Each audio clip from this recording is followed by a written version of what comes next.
Now on Sunrise and streaming on crossroadstoday.com, a deadly hit and run on the water leaves one person dead and several injured.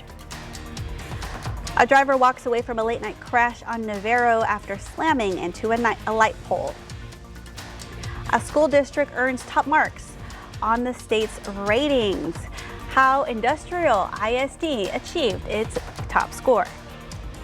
And it's been a bit of a warm week the last few weeks, and it's going to be another warm week, and also a bit breezy on the side all week long. And also, we've got rain chances to talk about. All that in the weather coming up. Good morning, Crossroads, and we're taking you to DeWitt County to talk about some Yoakum High School athletics with their softball and golf coming up in sports. You're watching 25 News Now Sunrise. Good morning, Crossroads, and happy Monday. Hope you're having a great start to your week. And Parker, I am fighting this humidity with everything I can. My superhero today should have been hairspray. Hairspray, that would have been a good superhero on National Superhero Day, and I think y'all should do the same because she is not wrong, y'all. It is quite humid out there this morning, just like it is every single morning.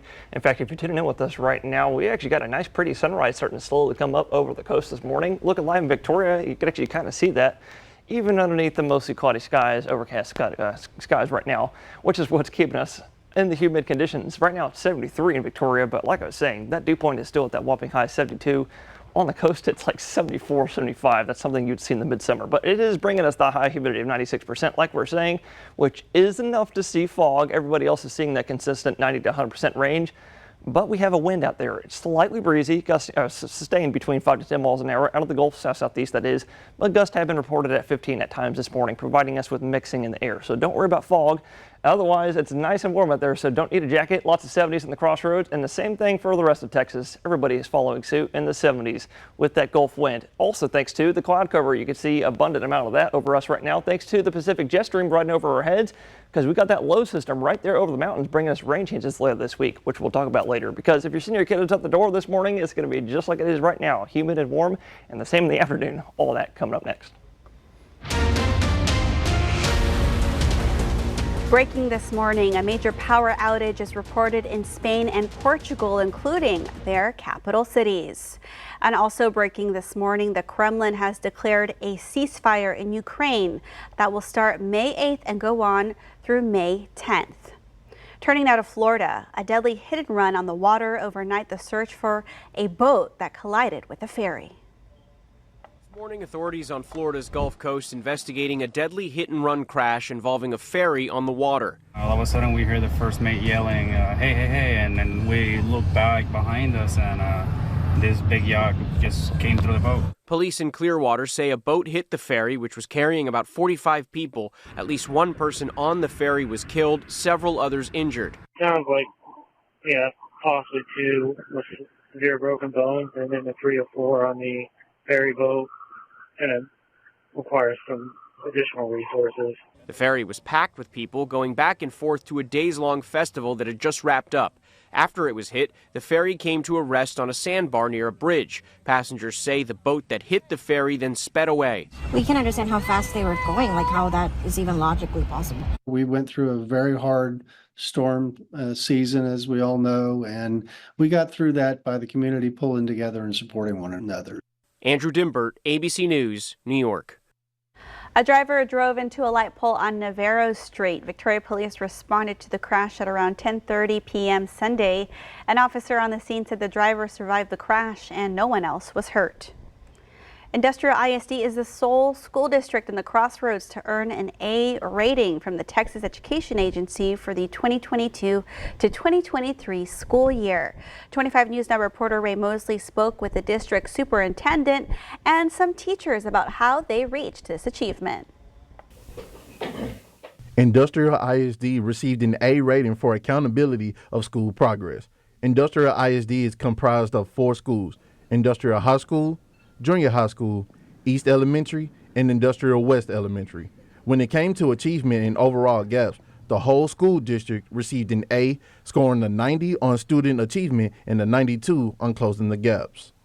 Superintendent Clark Motley says he always championed for the children to succeed. It is the most family feel district I've ever been in. The teachers, every staff member we have, from bus drivers, custodial, maintenance. I mean, everybody is bought into the things that we're trying to do here for our kids. English high school teacher Lisa Bullock calls teaching special to her as she enjoys building relationships with the children. I think with teaching, the great thing is it doesn't really end with them. So you see them go out in the real world and seeing them 10 years down the road. I think having that time with them is invaluable. Fourth grade teacher Chelsea Hiroka uses different incentives to keep the children engaged, such as matching puzzles or Easter egg hunts with math problems. It's like a breath of fresh air. It feels so good to receive that A rating. I mean, we work inside the school hours, outside the school hours to get this, and we're constantly communicating with parents. They're helping us out. Our principals are helping us. We're just really working hard, so it really does mean a lot to us. Both teachers and Superintendent Motley say they work tirelessly to ensure the children's success and say they'll continue their mission to educate. Ray Mosley, KAVU TV, 25 News Now. Goliad County Commissioners are holding a community quorum at 5:30 this evening to discuss community interest in the sale of a historical Texas monument to the Texas Historical Commission. Goliad County Judge Mike Bennett says they'll reject the offer if Goliad residents are against it. Bennett also said the court wouldn't make a decision until they could hear public comments. The quorum will be held in the Goliad County Courthouse right after Commissioners Court. The Emergency Preparation Supplies Sales Tax Holiday continues today until midnight. Things that qualify for tax exemptions include portable generators, emergency ladders, batteries, coolers, fire extinguishers, flashlights, first aid kits, monoxide and smoke detectors, and much more. And that leads us to your viewer poll. You can scan the QR code right there on your screen to take part. We want to know, are you taking part in the Emergency Preparation Supplies Sales Tax Holiday? All right, let's take a look. 23% of you say yes, 66% of you say no, and 11% of you say you're not sure. Texas EquiSearch has reopened the case of Thomas Flowers, who went missing in 2002 under suspicious circumstances. He's described as a black man standing 5 feet 6 inches tall and weighing approximately 155 pounds. He has black hair and brown eyes. It's unknown what he was wearing at the time of his disappearance, and we reached out to the police department and we're awaiting further information. Remember, follow us on YouTube, Crossroads Today. Hit the like button and click that notification bell. The time now, getting a look at our clock at 6:38 on our Monday morning. Here's a look at what's coming up next on 25 News Now Sunrise. We take a look at the early voting numbers so far for the May 3rd election. President Trump has the lowest 100-day job approval rating of any president in 80 years, according to our latest poll. I'm Christiane Cordero with the details on that coming up. And also coming up next after the break in the short-term forecast, you heard me say it's going to be a bit breezy over the next few days. So coming up next, I'll tell you just how windy I think it'll be near you.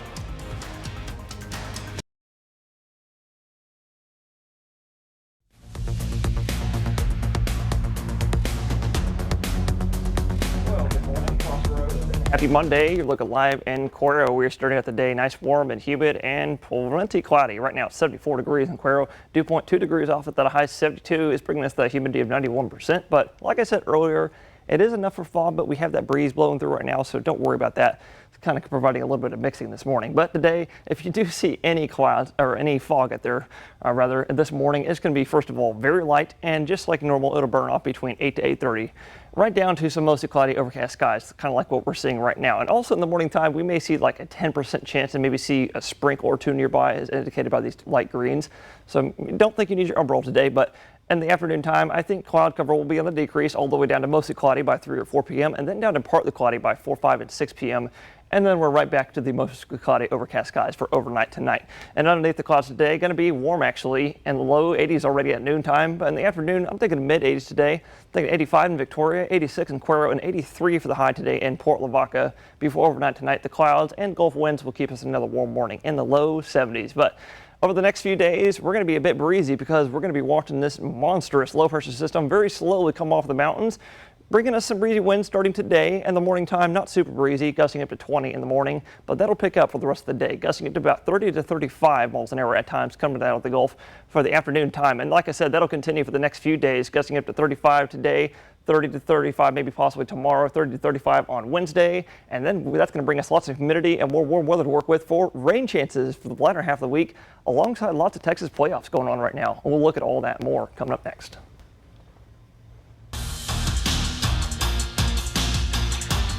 We had two Crossroad teams meet up in the playoffs on the softball field this past weekend, and that was the Yoakum Bulldogs taking on the Goliad Tigerettes at Industrial High School. The series went to 3 games, and Goliad was able to get the 8-6 victory in the second matchup of the series. But at the end, it was Yoakum to have Goliad's number, winning the third matchup. Final score, 7-0. Yoakum will take on Hondo at Seguin High School on Friday, May 2nd at 5 p.m. And staying with Yoakum High School athletics, this Sunday morning, they just sent Emma Fling, who's representing Yoakum High School in the Class 3A state golf tournament. The action will take place later on today through Tuesday in Austin at the Jimmy Clay Golf Course. So on behalf of all of us here in the Crossroads, good luck to Emma and the Yoakum Bulldogs. Make sure you stay tuned on KAVU as we have the results from that. But until next time, I'm Ray Robinson. Experience our digital streaming service, Crossroads Today Plus. You can find it on your connected TV. Just search for Crossroads Today Plus.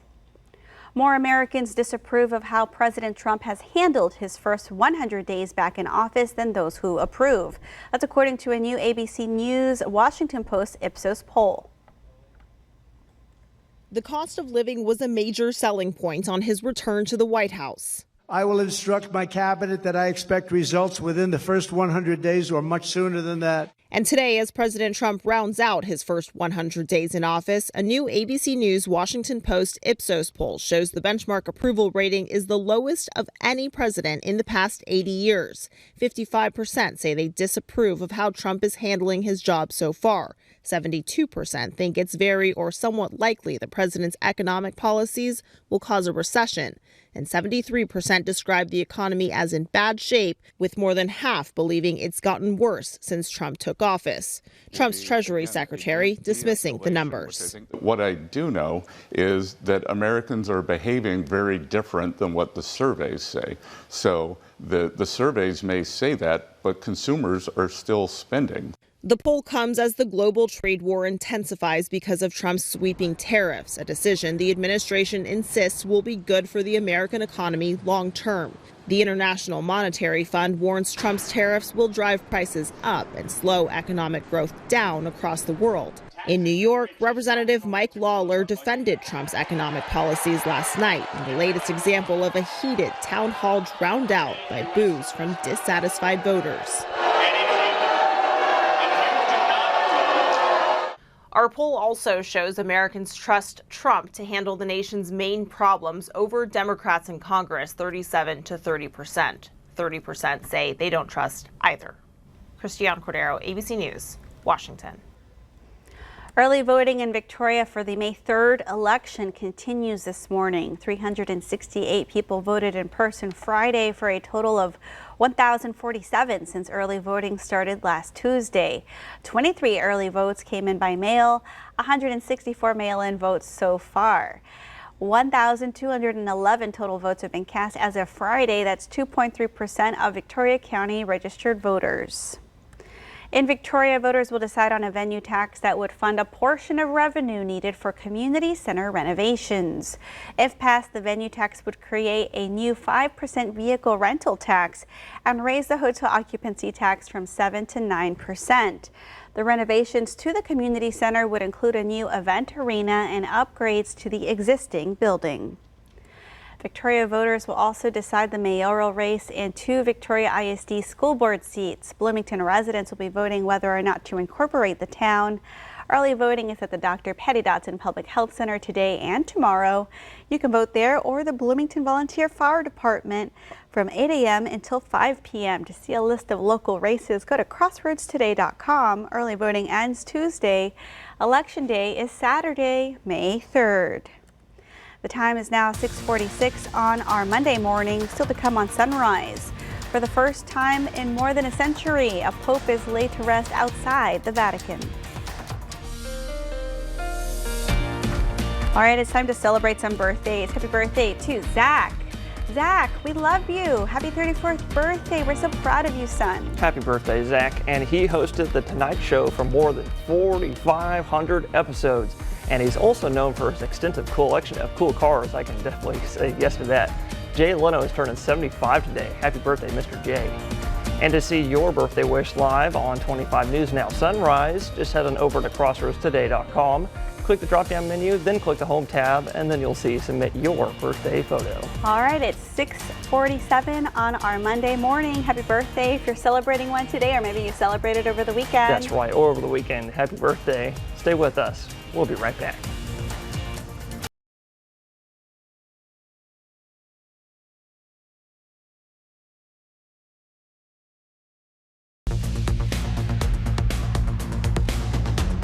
Well, good morning, Crossroads. I'm sure a lot of y'all saw that 7-day forecast a few moments ago, and you saw lots more warm weather coming our way. Also, lots more breezy winds and some rain chances, which we're going to look at here in just a second, I promise. Because today, with it being warm, like I said, I'm forecasting high by 85 here in Victoria today, which is right about where we should be. 83 is average this time of year for your April 27th, 28th kind of time, but 98 is a record set back in 2014, just 11 years ago. It's a good thing we're not that hot today. I can safely say that, but we do also have a very, very low 10% chance of rain. That's going to be for maybe a few sprinkles in the late morning time, so I don't think you need your umbrella, but the heat, if you thought it was only down here in South Texas, you would be wrong. It is all over the state. You can see we've got lots of 80s and 90s, and actually anywhere you see this pink color, that is triple digits. We're talking like 100 degrees plus, so quite warm. I actually would say hot. South of the Rio Grande, even south of the Rio Grande and West Texas as well. And the same thing continues for tomorrow, Tuesday, and all the way through the rest of this week. But on top of that, it is going to be quite humid as well all week long thanks to the Gulf winds. And that all that leads me to today's weather poll. Today I ask you, I hope you all are staying hydrated. To beat the heat, how much water do you drink on an average day? And about a quarter of y'all, 25%, are now voting 1 gallon, a full gallon, 8 bottles. You know, I actually try to drink a whole gallon myself every day, but I can't. 3/4 a gallon, that's 42% of y'all, the majority voting that one. That's 6 bottles to be exact. And 8% are saying you drink a half gallon a day, and 25% of y'all are saying you don't keep track. But thank y'all so much for voting on today's weather poll. For future weather polls, go to crossroadstoday.com/vote whether to participate, and I will always read those answers on Sunrise. But be like me and try to drink a lot of water, because the humidity is going to be making it feel hotter. We're talking at middle, it'll make it feel like about 90 for today. Low to mid-90s for the rest of this week, but if you're not a fan of that, it will be a bit breezy in the background thanks to this monstrous low system slowly coming off the mountains, which will also in turn bring us rain chances starting Wednesday and for the rest of this week. And we'll look at all that more later on Sunrise. New this morning, the Vatican announces that a conclave to elect a successor to Pope Francis will begin on Wednesday, May 7th. And cardinals gathered on Sunday in Rome's St. Mary Maggiore Basilica to pay tribute to the late Pope Francis's tomb. The Pope's coffin was taken there on Saturday after his funeral mass in St. Peter's Square. No Pope had been laid to rest outside the Vatican in more than a century, but Pope Francis opted for burial in St. Mary Maggiore's Basilica, the church he used to visit before and after every overseas trip. Still to come on Sunrise, news to know before you go. A community comes together in grief after a devastating tragedy at a Filipino festival.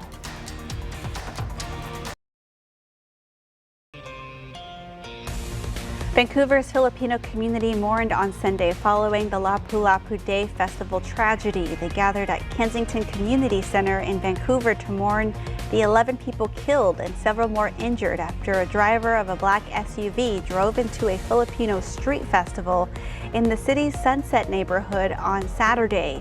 30-year-old Kai G. Adam has been charged with 8 counts of second-degree murder. 1 person is dead and 6 are injured after a shooting at a historically black university on the North Carolina coast over the weekend.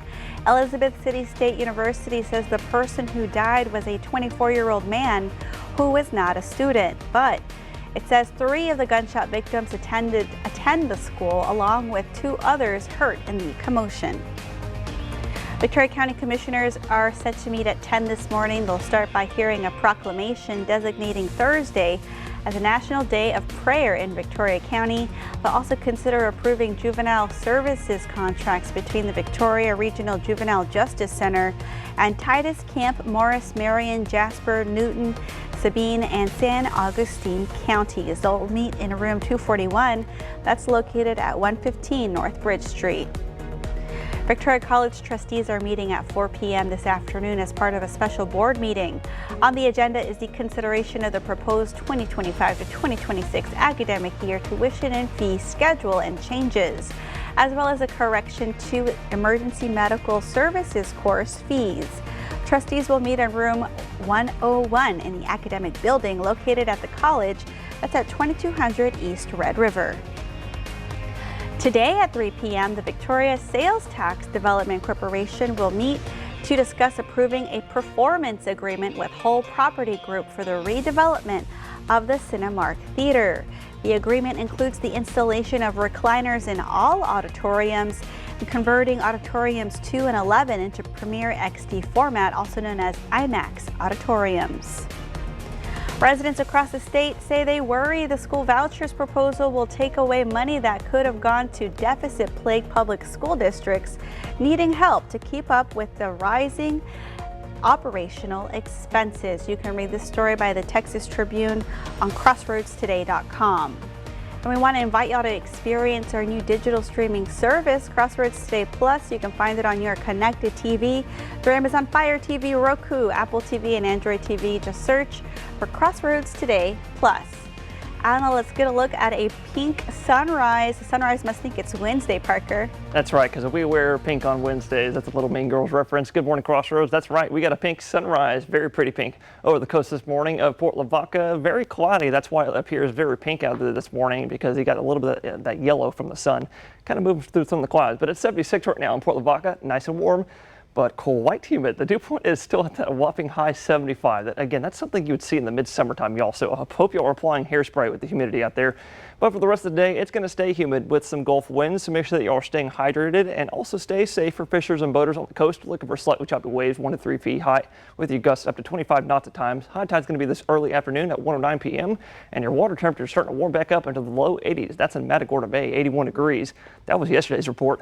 83, I'm taking for the high temperature, air temperature in Port Lavaca, and underneath the generally decreasing cloud cover. Same in Victoria, but a bit warmer. I'm thinking 85, and it's going to be just like that for the rest of this week. You also hope you're getting used to that high sticking all week long in the mid-upper 80s with rain chances later this week and lots of Texas playoffs going on, so make sure that y'all are tuning into that. All right, thank you, Parker, and thank y'all for tuning in this morning. Join Shauna, Don, Maclovio, and Max tonight for 25 News at 5 and 10. Have a great Monday.